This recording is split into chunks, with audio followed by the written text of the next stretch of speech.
Кыңгыраулы мәктәп елларына алып кайта мине уйларым. Деген юллар бар чыгарылыш сыйныф укучылары соңгы кыңгырау бәйрәмендә иңгеш башкара торган җирдә. Агымдагы атна күп кенә чыгарылыш сыйныф укучылары өчен мәктәп белән саубуллашу вакыты булып тора. Кемдер балалар бакчасы белән саубуллаша, башлангыч сыйныф укучылары беренче укытучыларына рәхмәт әйтеп, алга таба атлый. 9-нчы сыйныф укучылары ике төркемгә бүленә. Кемдер укуын мәктәптә дәвам итәчәк, кемдер тормыш юлын һөнәри белем бирү йорты белән бәйләячәк. Мәктәп белән саубуллашуның ачысын 11-нче сыйныфлар тотып караячак. Аларны яңа тормыш көтә. Исәнмесез, эфирда Белем дөньясы. Бүген без мәктәп укучыларын каникулларга озатачакбыз. Алдагы минутларда. Соңгы кыңгырау чыгарылыш сыйныф укучыларын зур тормышка ничек озатачаклар һәм алар нинди котлау сүзләре ишетәчәк? Киләчәк төзүчеләре иң иҗади һөнәр вәкилләрен кайда әзерлиләр? Бер сәгатькә әти һәм укучылар алмашы буенча сайт интернет агымдагы атнада безгә нинди яңалыклар алып килгән?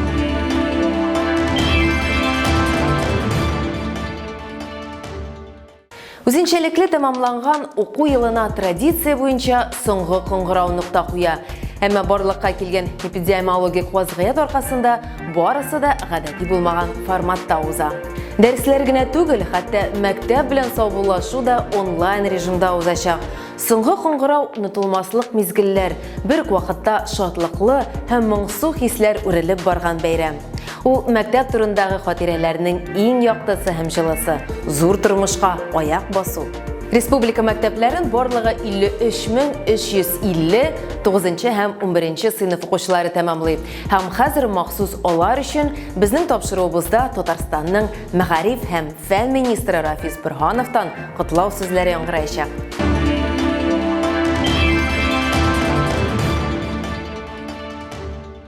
Хөрмәтле чыгарылыш сыйныф укучылары.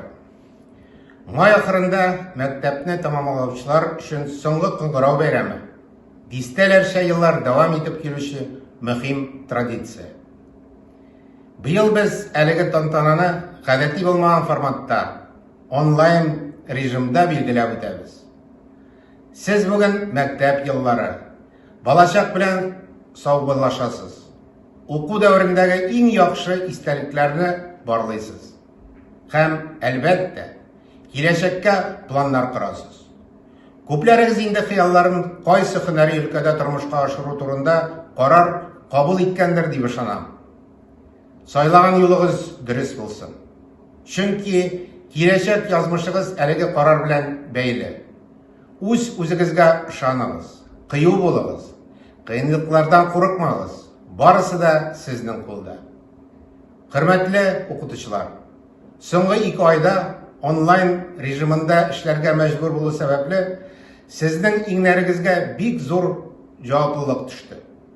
Сезгә дәресләрне дистанцион форматта балалар белән генә түгел, укучыларның ата-аналары белән дә алып барырга туры килде.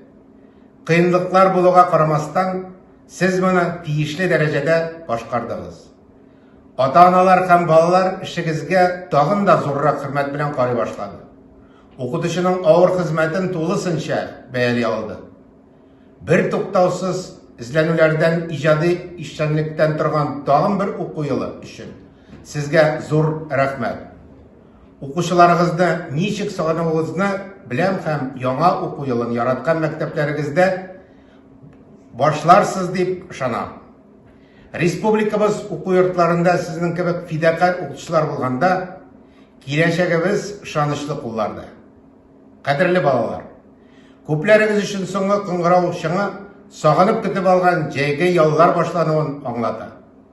Файдалы ял итәргә һәм киләчәк ачышлар өчен көч тупларга вакыт җитте. Каникулларыгыз кызыклы, күңелле узсын, онытылмаслык вакыйгаларга бай булсын.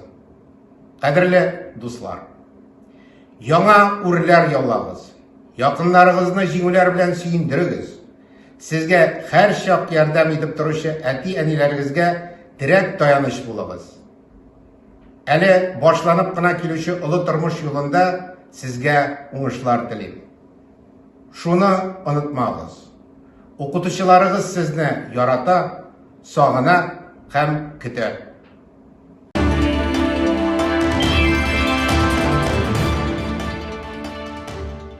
Быел 37 меңнән артык укучы 9-нчы сыйныфны тәмамлый, һәм аларның күбесе урта махсус белем бирү йортларына укырга керәчәк. Һөнәри юнәлешне дөрес сайлау һәр кешенең тормышында зур әһәмияткә ия, яшүсмер өчен бу аеруча да мөһим. Булачак һөнәр сайлауда тапшыруыбыз ярдәмгә киләчәк. Без чыгарылышыбызда республиканың күллиятләре һәм техникумнары буенча экскурсияләр үткәрәбез. Пандемия шартларында урта махсус белем бирү йортлары ачык ишек көнен уздыра алмады. Мәктәп укучылары күллиятләр тәкъдим итәргә җыенган белгечлекләр белән танышу мөмкинлегеннән мәхрүм ителде. Бүген Казан төзелеш көллияте турында сүз алып барырбыз. Биредә нинди күнекмәләр өстендә эшлиләр? Төзүче һөнәрендә иң мөһиме нәрсә? Биредә нинди белгечлекләр бар? Әйтеп үтәргә кирәк, күллият World Skills илкүләм чемпионатына әзерлек мәйданчыкларының берсе булып тора. Булар турында тулырак Гөлфия Гыбайдуллина репортажында. Без бүген Казан төзелеш көллиятенә килдек. Алар беренчеләрдән булып дистанцион уку режимыннан акрынлап кына практик форматка күчә башлады. Уку этабы дистанцион формага күчкәч, практикаларда моңа кадәр шулай гына булган иде. Әмма төзелеш көллиятенә укучылар өчен практика форматын дистанцион рәвештә генә алып бару мөмкин түгел. Чөнки алар чын белгеч булу өчен алган белемнәрен ныгыту өчен аны практикада да кулланырга тиешләр. Студентлар практикада чәчәкләр утырталар, рассада белән эшлиләр, үсемчәлекләрне удобрение белән эшкәртәләр. Алар һәрберсе үзләрен саклау чараларын кулланалар. Һәрберсе маска һәм перчаткада. Һәрбер студентка үзенә отдельный инструментлар бирелә. Алар дистанция саклап эшлиләр. Биредә белем алырга теләгән укучылар 9-нчы сыйныфны тәмамлап та 11-дән соң да укырга керә ала. 9-нчы сыйныфтан соң көллияткә килгән укучылар өчен уку этабы 3 елда 10 айга каралган. Ә инде өлкән техник булып чыгу өчен 4 елда 10 ай укырга кирәк. 11-нчы сыйныф базасында уку вакыты 2 елда 10 ай дәвам итә. Көллияттә студентлар биналар һәм корылмаларны төзү, эксплуатацияләү, шәһәр төзелеше эшчәнлеген тәкъмин итүнең мәгълүмат системалары, автомобиль юллары һәм аэродромнар төзү һәм эксплуатацияләү, икътисад һәм бухгалтер исәбе, бакча, парк һәм ландшафт төзелеше һәм башка һөнәрләргә укый ала. Хәзергесе вакытта бакча һәм ландшафт төзелеше белгечлегенә укыган студентлар өчен практикалар бара.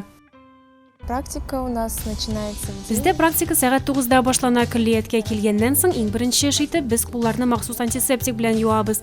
Студентлар билетын күрсәтәбез һәм көллияткә үтәбез. Аннан соң безнең температураны үлчиләр һәм инде һәрберебезне дә журналга теркәп куялар. Ә без журналда язылганнар белән танышып, имзабызны куябыз. Аннары безгә бирелгән махсус кабинетка кереп узабыз һәм махсус эш киемнәренә алмашабыз. Студентларның практикага сусаганнары күренеп тора. Алар һәрберсе дә укуның әлеге этабы башланганына шатлана. Һәр сменада көллияткә бары тик 4 студент кына килә. Алар көненә 3 сәгать эшли. Тәнәфес вакытлары да каралган.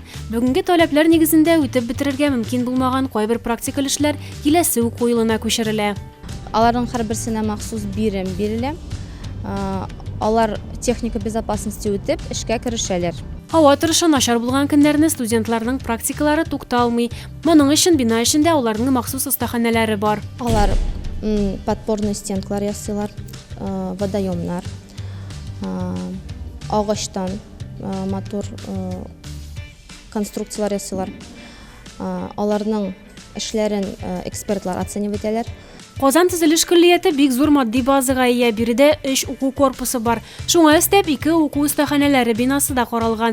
Көллият базасында студентларны World Skills халыкара чемпионатына әзерләү үзәге дә бар. Үзәк укыту методик әдәбият белән тәкъмин ителгән. Заманча укыту сыйныфлары һәм практик дәресләр үткәрүгә бүлмәләр дә бар. 1 елда биредә 1000 кеше укып чыга ала. Ә бу исә бүгенге заман таләпләренә җавап бирерлек белгечләр әзерләп чыгаруга ярдәм итә.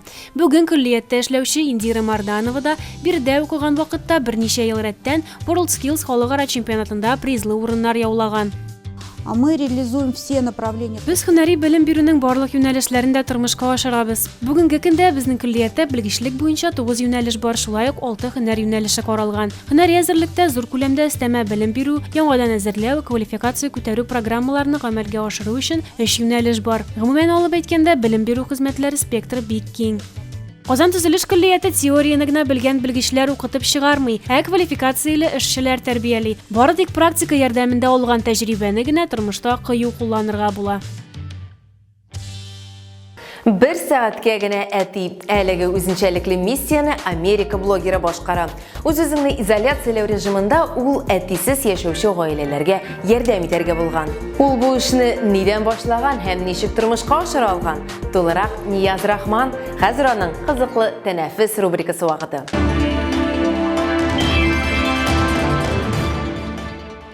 Сәлем дуслар! Әле моннан 2 айлык кына онлайн дигән нәрсә күпләр өчен космос кебек ерак иде. Хәзер кибеткә чыгу белән бер бөтен нәрсә шуңа бәйләнгән. Иң кызыклы онлайн шөгыльләр хакында нәкъ менә безнең рубрикада. Быел укугына түгел, соңгы коңгырау да онлайн булды. Россия Мәгариф министрлыгы бу уңайдан илкүләм акция уздырды. Чара ВКонтакте социаль челтәрендә һәм ведомствоның рәсми сайтында соңгы коңгырау 2020 бүлегендә күрсәтелде. Акция һәм флешмоблар миллионнарның чын кумиры булган популяр шәхесләр белән турыдан-туры эфирларда булды. Ничек кенә булмасын, быелгы чыгарылыш укучылары инде тарихка кереп калды. Сегодня очень грустно, потому что не могу обнять вас. Зато вы одни такие. Ваш выпуск уникален. Приморье төбәгендә яшәүче 10-нчы сыйныф укучысы Павел Бадырев бу вакытны заяга уздырмый. Әлеге малай китап биржасы булдыра. Махсус сайтта китапларын сатарга я булмаса алыштырырга мөмкин ди Павел. Дәреслекләр тузан җыеп ятмасын өчен бу менә дигән майдан. Укучы сүзләренә караганда сайтка теркәлү үзе бик гади. Мәктәп укучылары арасында инде ул шактый популяр икән. Менә бит өйдә торуның да файдасы бар. Вот дают.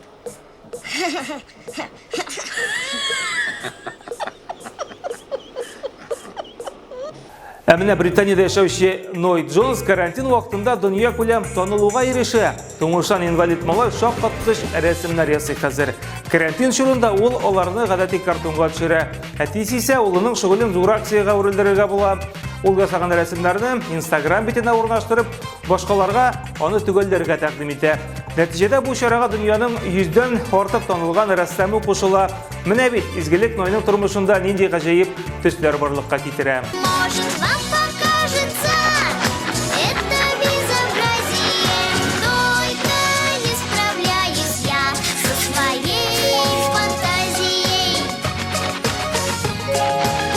Менә чираттагы онлайн геройга ни бары 1 яшь. Ул кечкенә шеф-повар Коби. Аның Instagram битенә 1 миллионнан артык кеше язылган. Малай үзенең видео язмаларында пицца, куйма һәм хәтта торт пешерә. Әнисе Эшли Виан сүзләренә караганда, малайга Instagramны ни бары февраль аенда гына булдыралар. Башта язылучылар саны 200 кеше булса, хәзер 1 миллион 400 мең. Барсы да малайның ашарга пешергәндә елмаю һәм көлүен чүрүдән башлана. Менә бит кечкенә шеф ничек булдыра.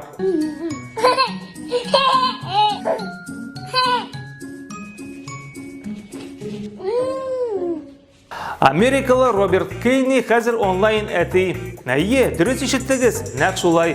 Роберт үзе YouTube блогер, ләкин башка төрле юнәлештә популярлык казана. Ул әтисе булмаганнарга интернетта төрле киңәшләр белән ярдәм итә. Ничек кырынырга, тәгәрмәч алыштырырга, ремонт эшләренә өйрәтә. Бу киңәшләр шул кадәр популярлаша, хәтта Робертның язучылары миллионнан артып китә. Киңәшләргә колак салып кына калмый, үзләренең тормышлары турында уртаклашучылар да арткан. Интернет әти булу, әлбәттә, җиңелләрдән түгел ул. Карантин ана шулай бер көндә популярлык алып килә ул. Иң мөһиме, өйдә тик ятмаска. Бүгенгә менә шулар, очрашырбыз.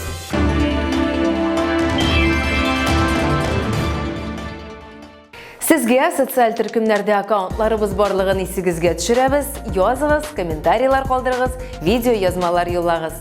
Мәктәп еллары белән саубуллашу гимнына әверелгән җыр сүзләрен бераз гына үзгәртик. Сезгә мәктәп ишекләре һәрчак ачык. Аның белән хушлашырга ашыкмагыз. Мәктәп еллары мәңгегә һәрберебезнең йөрәгендә калачак. Барлык укучыларга яңа бәхетле һәм уңышлы тормыш теләп калабыз. Киләсе очрашуларга кадәр